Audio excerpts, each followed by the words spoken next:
We're at the IFA Berlin 2025 right now, and we just attended the Acer keynote. And among all of the devices they mentioned, we saw a couple very interesting tablets, which we have here. So first, we have the Acer Iconia X14. And as you can see with these tablets, they all have an integrated kickstand at the back. So you can use it for easy access when you want to watch a movie or maybe play a simple game.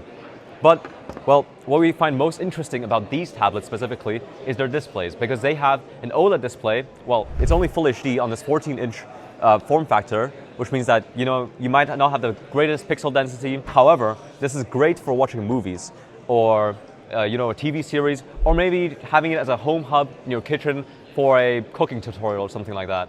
And the 4 integrated built-in stereo speakers should also help with the audio quality, although how good that is remains to be seen. Now, another couple interesting things about these tablets is that thanks to the new EU regulation, they're going to receive hopefully 5 years of software support, at least security patches. That's a standout. Now we move to the Acer Iconia A14 and A16, and these two tablets, the most interesting part is that they are able to mirror or extend your display from a Windows PC or any desktop PC in general. And as you can see here, we have a laptop that's mirroring display to the Iconia A14. Now we tested this a little bit, and we found that the latency is pretty bad because this is currently working over Wi-Fi. However, with the 16-inch model, the Iconia A16, Acer has built in a USB port that can also work as a DisplayPort for display input, and that allows you to use these tablets as an external display with little lag and a full HD resolution. Inside all of these tablets, we find the Allwinner A733 processor with an NPU. That's not going to be the most powerful gaming processor on the market, and these tablets also don't come with the most RAM. They start at a base of 6 GB. However, we also don't expect anyone to actually play intensive games like Fortnite or PUBG on these tablets.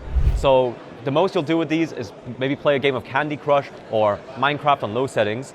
And we think that's enough, because with these tablets, really what's important is are there nice Full HD displays and the price point. We expect these tablets to start at around $300 to $350, and especially for an OLED tablet, in the case with the X14, that's an insane price point, because honestly, you rarely see Android tablets with OLED display for under $700, $600. The cheapest we've seen was the Automagic Pad 2 recently, and that one started at a $700 price point. Additionally, if you look at the build quality of these devices, they have an aluminum frame, full metal, and they feel pretty premium to the touch. We quite like the feeling of the tablet. However, you'll notice that in the front, the display has some relatively thick bezels, which at this price point is forgivable. So in general, we're pretty excited to test, to get our hands on these Acer Iconia tablets and hopefully bring out full reviews of them later. Thank you very much.